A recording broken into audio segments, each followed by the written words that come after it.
느끼는 첫 번째 느낌은 뭐예요? 두려움이에요. 여러분, 그래서 여러분들 수술방에 들어가 보셨나요? 어떤 질병이 생겨서 내가 평상시에는 내가 남자야, 응? 나는 사나이야 라고 했던 사람도 이제 배를 가르게 됐어요. 딱 수술방에다 누웠어요. 그러면 어떤 마음이 들까요? 뭐라? 아니, 마취돼가지고. 그러면 마취 직전에 수술 진짜 이제 진짜 수술방 들어오죠. 네, 수술 이게 마취되면 모르죠. 근데 마취 딱 깨어났을 때 아파요. 마취하기 전에 마취하기 전에 아무 좀 보통 보통이에요. 보통 사람. 네, 우리 보통 사람이 아닌 것 같아요. 보통 사람은 수술하는 그 당일날까지 아침에 감각이 없어요. 그런데 이제 마취 주사를 넣거나 수술복을 입고 이제 이렇게 수술실에 들어갈 때 사람은 두려움을 떨게 됐습니다. 왜? 한번 경험해보자. 실제가 안 했어요. 실제를 경험해보지 않았기 때문에. 여러분, 이 들림받는다는 상황도요, 예수님 다시 오셔서 우리 슈거된다는, 슈거라는 건 성경에 나오는 단어는 아니지만 신학적인 용어지만 예수 그리스도를 믿고 구원받은 영접한 사람들이, 그 안에 예수 그리스도의 빛이 있는 사람들이 마지막 주님 심판의 때에 다시 오실 때에 예수님과 함께 공중으로 들림받는 그 상황을 슈거라고 이야기합니다. 신학적으로 만들어낸 이야기인데, 단어인데 실제로 그 일이 있다라는 거예요. 성경에.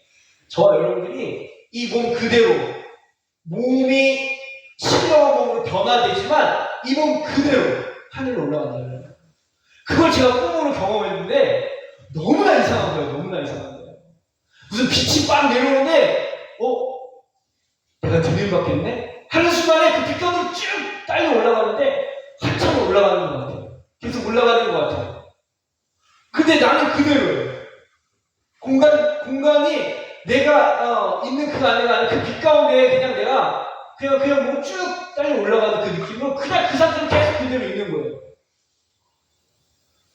근데 거기서 수만 가지 생각이 막 나는 거예요. 방금 만났던 그 친구가 생각나고, 그래서 결정적으로 제가 어떤 마음이 들었냐면, 이제 뭔가 빨리 올라갔을 때 예수님을 만나던가, 아니면 그 빛 가운데 그 빛 끝에 뭔가가 나와야 되는데 계속 그렇게 올라가고 있으니까 마음이 조금씩 불안해지기 시작하는 거예요. 진짜 이렇게 그냥 주님 만나도 되는 건가? 내 안에 진짜 지금 믿음이 있는 건가? 계속 확인하게 되는 거예요. 나 예수님 믿지, 나 예수님 믿어. 생전 경험해보지 않는 그 슈거의 상태가 우리에게 이렇게 임할 수 있다는 거예요. 그럼 여러분 그때 어떤 마음이 들겠어요?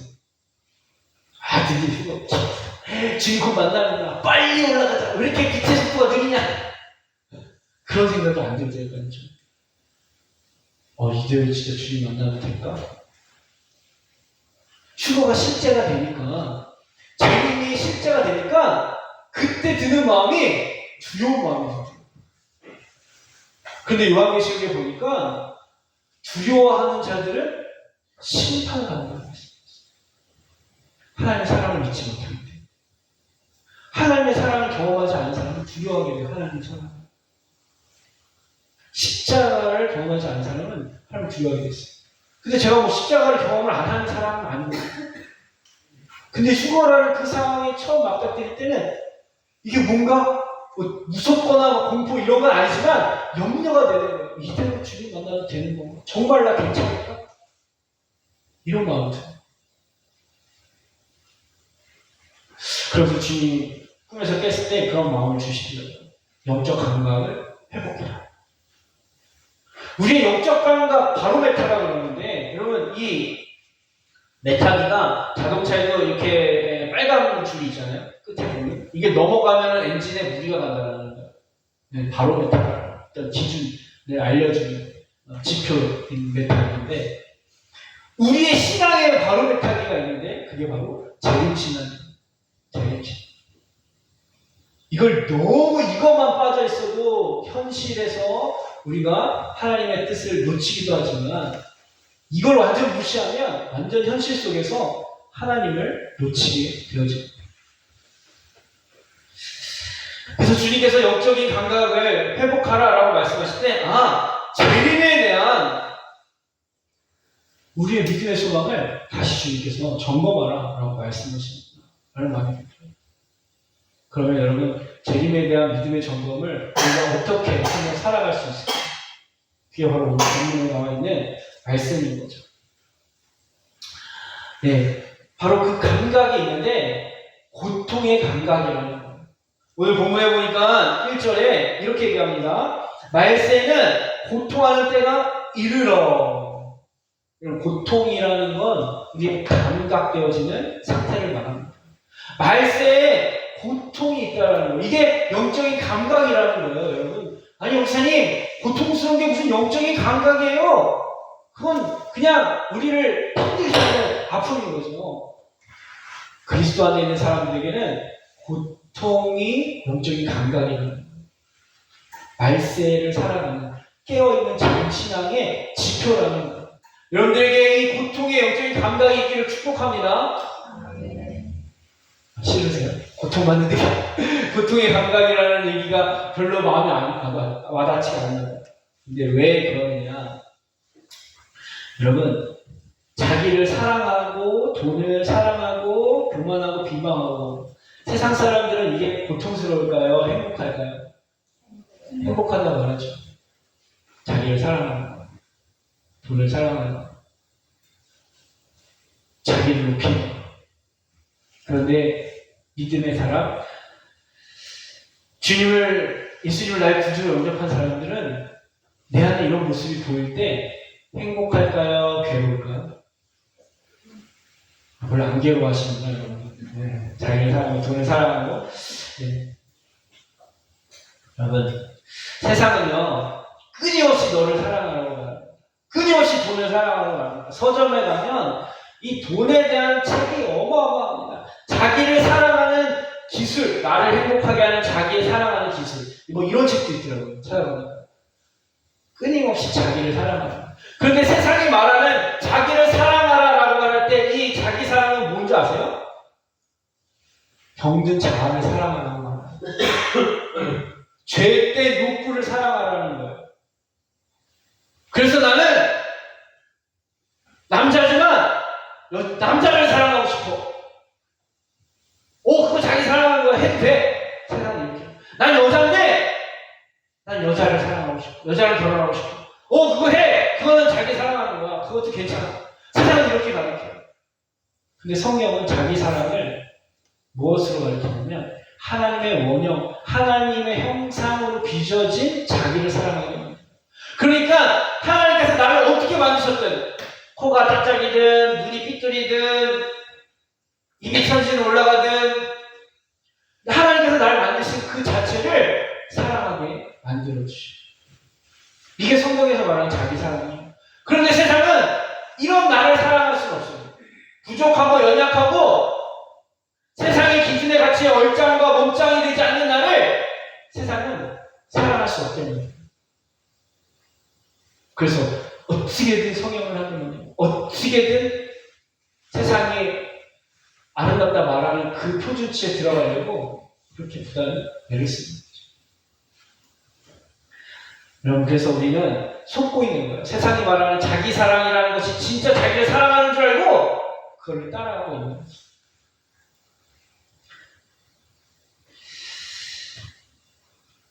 세상은 내가 제일 중요하다고 말해요. 남을 신경 쓸 필요가 없다고 말합니다. 그러나 주님의 재림을 믿고 그 삶을 살아가는 사람들에게는 이런 일들이, 굉장히 고통스러운 일들인 거죠. 왜 고통스러울까요? 내 속사람은 하나님의 법을 따르기를 기뻐하는데 내 겉사람은 이 세상의 법을 따라가는 게 너무나 괴로운 거예요. 사도 바울이 그래서 오라 공부하노라, 이 사망의 몸에서 누가 나를 건져내냐. 그러나 우리 주 예수 그리스도로 말미암아 감사합니다. 지금 바울 안에 영적인 감각이 아주 예민하게 작동하고 있는데 무엇을 통해 그것을 작동시키고 있어요? 네, 이 말세 때 일어나는 이 세상의 이 풍조를 바라보며 내 안에 끊임없이 하나님이 아닌 세상의 법에 반응하는 자아들은 괴로워하는 고통스러워하는 영적인 감각을 갖고 있었다는 거죠. 여러분, 그냥 나 이렇게 살아서 괜찮아. 나 이 정도면 충분해. 라고 생각되어지는 것이 정말 원형 하나님이 만들어 놓으신 그 진짜 자기를 바라보며 그런 마음이 드시면 축복합니다. 그거 정말 귀한 믿음이에요. 그런데 병든 자아를 가지고 있으면서도 불구하고 나 이렇게 사는데 뭐 어때? 내 마음이야. 나 괜찮아. 라고 말하고 있다면 여러분, 우리는 그 사람을 지키려야 돼. 우리는 그 영혼을 위해서 기도해야 돼. 자기의 그 병든 자아의 모습에 고통할 줄 아는 사람, 말세의 이 모습을 이 세상의 법에 괴로워할 줄 아는 사람, 주님 오실 때 두려움 없이 기쁨으로 주님을 만날 수 있는 영적인 감각을 갖고 있는 사람이 되는 줄 믿습니다. 아멘. 본문의 말씀을 읽다 보면 하나님을 모르는 세상 사람들의 모습처럼 기록되어 있어요. 그런데 마지막 5절 말씀을 보면 이 모습이 세상 사람들에게 바로메타로 하나님의 영적인 감각을 알려주시기 위한 세상 사람들의 모습이 아니라 바로 그리스도를 따르는 사람들에게 보여주는 영적인 감각들이라는 거예요. 5절 말씀 한번 읽어볼까요? 시작. 경건의 모양이 있으나 경건의 능력을 부인하니 이 같은 자들에게서 돌아서라. 그러니까 주님이 보여주시는 이 이정표를 보고도 전혀 영혼이 고통스럽지 않는다면 영혼의 위험 신호가 없는 거예요.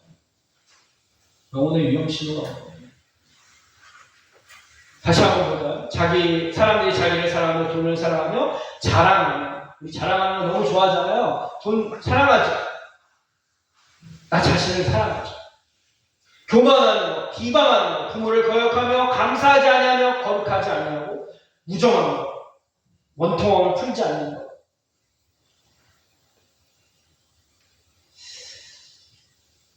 모함하고 절제하지 못하고 사납고 선한 것을 좋아하지 않는 대신하고 조급하며 자만하고 쾌락을 사랑하는 하나님 사랑하는 것보다 더하고 이것이 우리의 바로메타, 즉 영적인 감각을 깨워주게 하는 하나의 이정표라는 거예요. 저는 보니까 여기에 하나도 빠짐없이 다 제 안에 이 문제가 항상 걸려있어요. 이걸 가지고 늘 싸우는 거예요. 또 나를 병든 자를 사랑하네. 또 돈을 내가 또 사랑했네. 내가 또 무자비했네. 내가 용서하지 않았네. 원통함을 풀지 않았네. 내가 모함했네. 끊임없이 이 이정표를 따라 고통하며 회개하고 주님께 은혜를 구하는 삶을 살아가야 되는 것이죠. 마지막 심판을 기다리는 삶을 사는 사람들은 매 순간 긴장의 끈을 놓지 못하게 됩니다. 말세를 살아가는 사람들은, 주님 곧 오시기를 기다리는 사람들은 그 믿음의 끈을, 긴장의 끈을 놓치지 않는다니까요. 그러니까 여러분들 이 자리에 오늘 나와 있잖아요. 오늘 예수님 오시면 어떡하지? 나 오늘 예배 못 갔는데? 이런 긴장의 끈이 있으니까 이 자리에 끊임없이 주님 바라보고 나오는 거잖아요. 물론 주님 사랑해서 나오는 게 먼저지만, 그죠? 할렐루야. 여러분, 여호수아서에 보면 여리고성이 함락되어지는 장면이 나옵니다. 거기에 등장하는 많은 인물 중에 가장 우리가 기억할 만한 한 여인이 있는데 누구죠? 라합. 네, 라합입니다. 성벽의 꼭대기에 살면서 기생으로 살아갔던 이 여인이 이 여리고성 함락 때 아주 중요한 역할을 합니다. 이 이스라엘 백성들 중에 정탐꾼을 숨겨줬어요. 그리고 그들이 정탐을 잘 마치고 돌아갈 수 있도록 그들을 보내주었습니다. 라합은 이스라엘 백성이 진격해 오는 날까지 매 순간 창가에 달아놓은 붉은줄을 확인했을 거예요. 왜냐하면 정탐꾼이 정탐꾼을 도와줬을 때 그들에게 약속한 게 있어요. 그들에게 보장받은 게 있어요. 내가 이 여리고성이 함락할 때, 우리 이스라엘 군대가 여리고성을 정복할 때 너희 집은 우리가 보호해 주겠다. 너가 우리의 정탐을 도움 그 이유 하나로 그걸 보장받았어. 여러분 그 약속의 증표로 붉은 줄을 창가에 매달아 두었습니다. 우리가 그 붉은 줄, 너 집에 창가에 붉은 줄이 있어야지만 우리가 그 줄을 보고 너희 집인 줄 알고 거기를 보호할 수 있을 거야. 그러니까 너 창가에 붉은 줄을 내 매달아놔야 돼. 항상.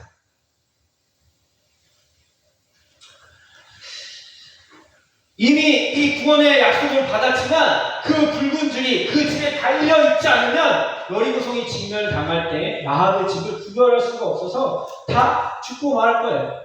그래서 라합에게는 이 붉은 줄이 창에 달려있는 일은 사소한 일이 아니라 목숨이 걸린 일이었다는 겁니다. 아마도 붉은 줄을 설렁설렁 창가에 매달아두지 않았을 거예요. 오늘같이 바람 부는 날 휙 날려가는 순간 그때 때같이 이스라엘이 진격해 온다면 라합은 그동안의 수는 물거품이 되어집니다. 구원은 이미 약속을 받았지만 그 라합에게 있어서 지켜야 할 그 붉은 줄은 목숨을 지키듯 지켜야 할 사명이었습니다.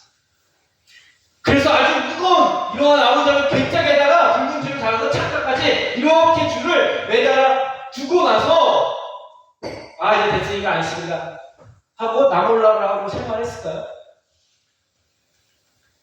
이게 생명줄인데 이제 곧 여리고성이 함락되어지면 이제 이 여리고성을 다 무너지고 다 죽을 텐데 라합에게 있어서는 유일하게 살 수 있는 길은 이 붉은 줄 하나였다면 라합의 일상생활에 이 붉은 줄과 라합과 여러분 무관하게 생활할 수 있을까요? 아침에 눈 뜨면 제일 먼저 뭘 확인할까요? 붉은 줄이 밤새 잘 붙어 있을까? 잘 벗겨져 있을까? 밥만 먹고 나서 여러분 뭘 쳐다볼까요? 붉은 줄 신경 쓰지 않을까요? 밭에 가서 일하고 왔을 때 여러분 뭘 먼저 제일 확인할까요? 붉은 줄을 확인하지 않았을까요? 남의 집이라고 너무 이렇게 목숨이 걸려있어요. 라합에게는 여러분. 네. 얼마나 여러분 온통 신경을 붉은 줄에 집중하며 살았을까요? 아마 빨래를 하다가도 화장실 갔다 와도 온통 붉은 줄에 신경 쓰며 살았을 거예요. 개인적인 중대사를 최소화했을 겁니다.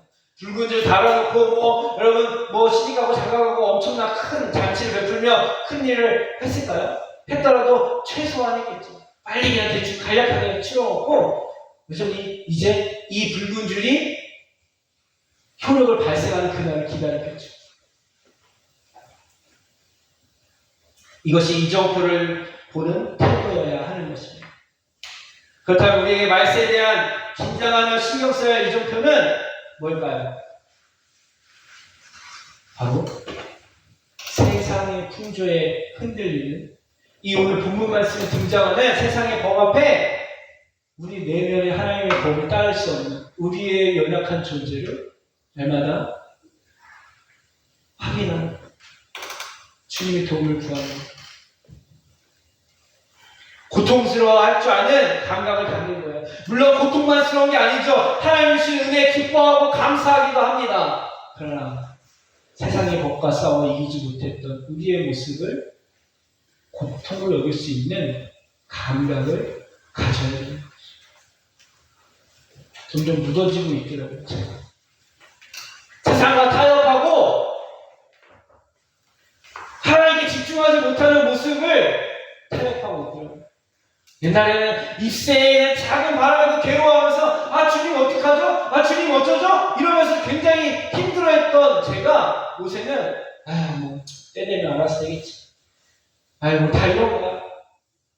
이런 마음을 가지면은 제 자신을 보면서 영적인 이 고통의 감각이 사라지는. 옛날에는 꽤 제법 금식을 했거든요. 뭔가 문제가 생기고 이 영적인 감각에 뭔가 작동이 되면 금식하며 탄식하며 하나님 앞에 의지했거든요. 근데 제가 뭘 하냐면 한 번도 금식을 해본 적이 없어요. 물론 건강에 지금 어려움이 있어서 그렇기도 하지만 사실 그것도 영적인 감각에 문제가 있는 거예요. 하나님의 그 반응케 하시는 이 고통을 내가 그냥 점점 무시하게 돼요.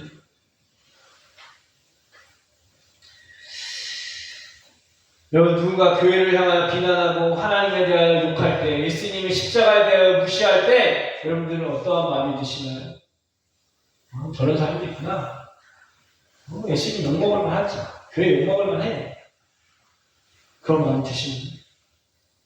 저는 그걸 견딜 수 없는 정말 너무나 고통스럽고 괴로운 마음이 제 안에 늘 저를 그래서 더 교회에 더 하나님의 영광을 위해서 저를 희생시키려는 그런 마음이 있었어요. 근데 이제 누가 교회 욕해도 누가 예수님 비난해도 옛날만큼 그런 분노의 마음이나 정말 내 안에서 그런 주님을 뜨겁게 사랑하고자 하는 그런 마음에 대변하고 싶은 마음이 옛날만큼 교회에 나타나지 않죠. 주님 사랑하는 마음이 많이 식었나? 주님 여전히 사랑하는데 문제는 이 말세의 영적인 감각이 무뎌지고 있기 때문입니다.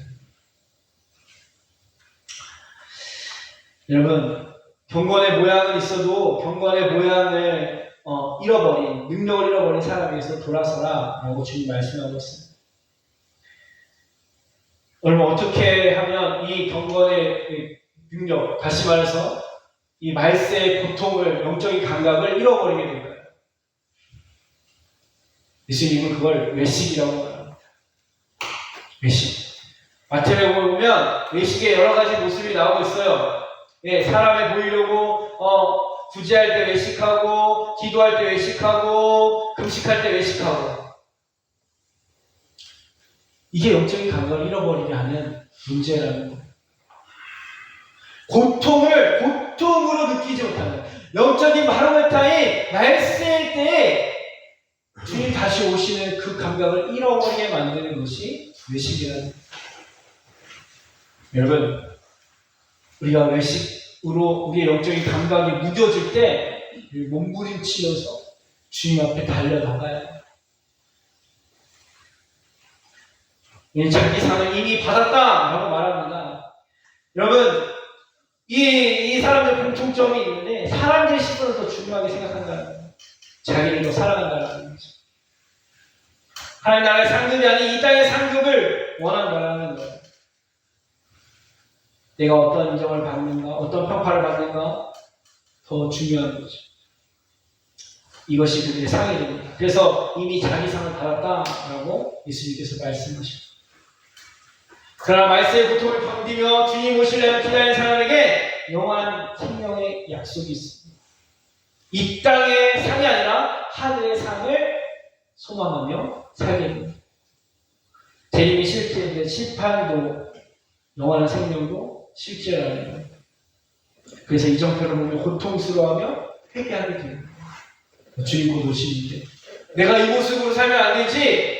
왜 나는 내 마음은 주님의 몸을 따르기 원하지만 내 육신을 자꾸 세상의 법을 따르려고 하는가? 이 세상의 모습에 내가 닮았는가? 라는 그 고통 가운데 회개하고 돌이킬 때 우리는 진짜 그 고통이 아닌 하나님의 기쁨을 누리며 살아가게 된다는 것입니다. 여러분, 그 하나님의 기쁨이 여러분들이 있기를 축원합니다. 고통의 순간에서 그 고통을 해결해 주신 하나님의 은혜를 누리는 그러한 영적인 감각이 살아있는 저 여러분들이 되기를 축원합니다. 그래서 저는 지금 고민이에요. 어떻게 하면 다시 한번 영적인 감각을 회복시켜서 괴로워하고 고통하고 이 세상 가운데 이 교회가 하나님의 진리의 등불이 될 교회가 정말 그 역할을 감당할 수 있을지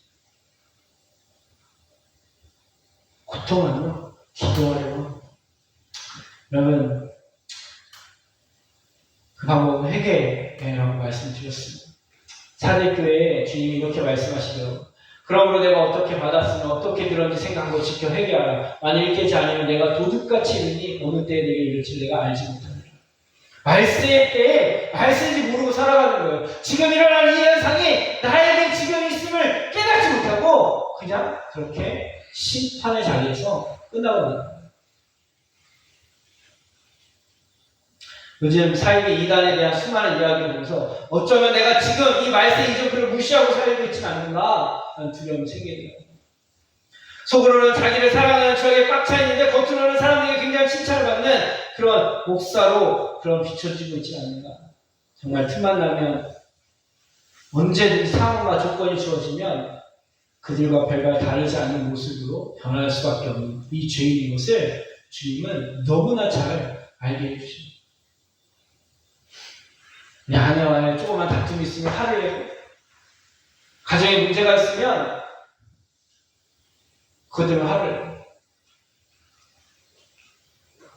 제 안에 이런 모습들 충분히 영적인 감각을 잃어버릴 수 있는 그것이 고통스러워지지 않을 때 그것이 전혀 문제로 여겨지지 않을 때 우리의 죄를 놓치는 종교적인 외식하는 신앙이 될 뿐이라는 것입니다. 제때 어떤 모습으로 있어야 하나님 앞에 부끄럽지 않게 살 수 있을까요? 여러분 어떤 예수님이 딱 지금 오실 때 여러분 어떤 모습, 어떤 상황에 있기를 원하셔요? 교회? 깨어있는 할렐루야 깨어있는 예수님이 지금 딱 오신다고 할 때 만약에 여러분들이 기도하고 있고 찬송하고 있고 뭔가 전도하고 있고 봉사하고 있고 헌신하고 있다면 여러분들 마음은 기쁠 거예요. 평안할 거예요. 자신감 있을 거예요. 이런 모습일 때 주님이 오시네. 그런데 지금 여러분들이 낮잠을 자고 있거나 여러분들이 무슨 욕을 하고 있거나 싸움을 하고 있거나 뭔가 두둑질하고 있거나 이럴 때 예수님이 딱 오셨으면 여러분들이 굉장히 불편할 거예요. 지금 오시면 안 되는데 왜 하필 이때 오셔? 예수님 좀 미리 좀 이미 사인을 주시고 계셨는데 뭔가 우리가 영적인 생활을 하고 있으면 주님이 오시면 참 좋겠다라는 생각을 합니다. 그런데 여러분 예수님은 이 영적인 생활만 하는 것이 경건한 능력이 아니라는 것을 예수님이 말씀해 주셨습니다.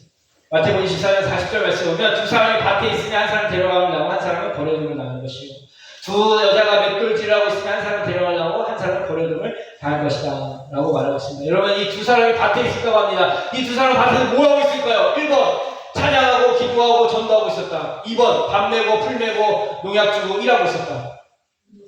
2번이죠. 두 여자가 맷돌질을 하고 있었대요. 자, 이 두 여자는 맷돌질하면 뭘 하고 있었을까요? 전도하고 기도하고 응답받기 위해 맷돌질을 하고 있었다. 2번 콩국수 해보려고 맷돌질하고 있었다. 2번이죠. 이 사람들이 밭에 있고 맷돌을 가고 이 사람들이 영적인 일을 하고 있었다고 생각하시나요? 우리가 말하는 경건의 삶이라고 생각할 때 뭔가 굉장히 신비롭고 영적이고 그런 일이 영적이라고 경건한 삶이라고 생각하는데 아니라는 거예요. 진짜 경건한 삶은 일상 속에서 무엇에 깨어있는 거예요? 재림의 때에 깨어있는 거예요. 다시 말해서 영적인 고통의 감각을 갖고 있는 사람이라는 거예요. 오늘 이런 모습을 바라보면서 내 안에 탄식하고 회개하는 사람이 경건한 삶을 살아가고 있는 거예요. 그 사람은 밭을 가든 일을 하든 사업을 하든 뭘 하든 일생 모든 삶이 경건한 껴있는 삶이 되어집니다.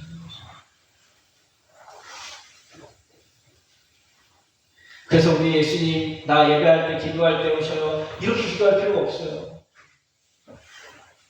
내가 영적인 그 고통의 감각을 잊지 않는다면 그것을 지킨다면 지금 어느 때나 오셔도 할렐루야 아멘이 됩니다.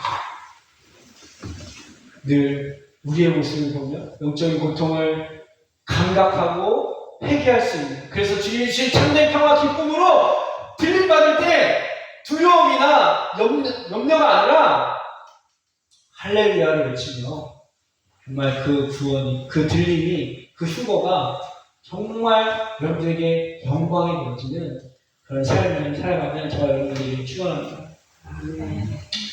네, 저도 요즘에 제 안에 사랑이 없는 죄이라는 걸 계속 발견하면서 주님의 은혜만 구하고 그 사랑의 충만이 부어지기 소망하고 있습니다.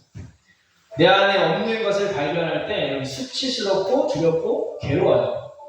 제가 동행일기에 계속 이렇게 쓸 때 저희 누나가 그래요. 얘는 굳이 왜 이렇게까지 써야 되나? 목사가 좀 홀리하고 좀 멋진 이야기로 이렇게 좀 써서 은혜를 주시면 좋은데 맨날 싸웠네, 저기 누가 미웠네, 이런 얘기 쓰면서 자기 부족한 말을 계속 이렇게 쓰면서 마지막에 결론은 그래서 나한테 스스로 나 자신에게 절망하지만 그 안에 예수 그리스도도 소망하게 된다는 이 고백을 제가 항상 쓰거든요. 누나 이해를 못하다가 얼마 전에 유성 목사님 설교를 듣고 얘가 그래서 지금 이렇게 동의를 쓰는구나. 나로서는 소망이 없는 자라는 걸 날마다 일상생활 안에 발견하면서 그 고통에 말세에 이르는 고통을 날마다 경험하면서 그 안에 진짜 기쁨, 소망이신 예수 그리스도를 발견하는 이 기쁨을 일기를 통해서 발견하고 살아가거든요. 라는 것을 애들랑 통화를 통해서 알게 되었습니다. 그럼 저도 부끄럽죠. 저 연약함을 드러내는 거. 제가 쓰기 싫을 때가 있어요. 감추고 싶고. 그런데 그럼에도 불구하고 이런 고통을 감사하게 여기는 것은 붉은 깃발만 붙잡으면 살 수 있었던 나처럼 십자가 복음만 붙잡으면 내가 어떤 모습으로 오늘 본문에 등장하는 이 말씀에 따른 이 모습들이 내 안에 끊임없이 나를 괴롭힌다 할지라도 그것을 고통하며 주님 십자가 앞에 선다면 저는 죄일 때에 아무 걱정 없는 사람이 된다는 그 은혜가 있다는 그 기쁨이 있다는 그 소망이 있다는 오히려 나의 연약함을 통해 주님이 더 소망되어 주시고 기쁨을 누리게 하시는 걸 저는 날마다 경험합니다. 말세 때 일어나는 모습이 나의 모습이라고 여겨질 때 나의 스스로에 대해 절망하게 되어지는 별로 고통스럽지만 그것이 오히려 영적인 감각이 살아있는 사람의 경건한 모습인 걸 기억하시고 오히려 통회하는 마음을 구하여 진정 하나님이 주시는 통회를 통해 하나님을 기뻐하시는 기쁨이 충만한 그런 삶을 사는 저와 여러분들에게 축원합니다.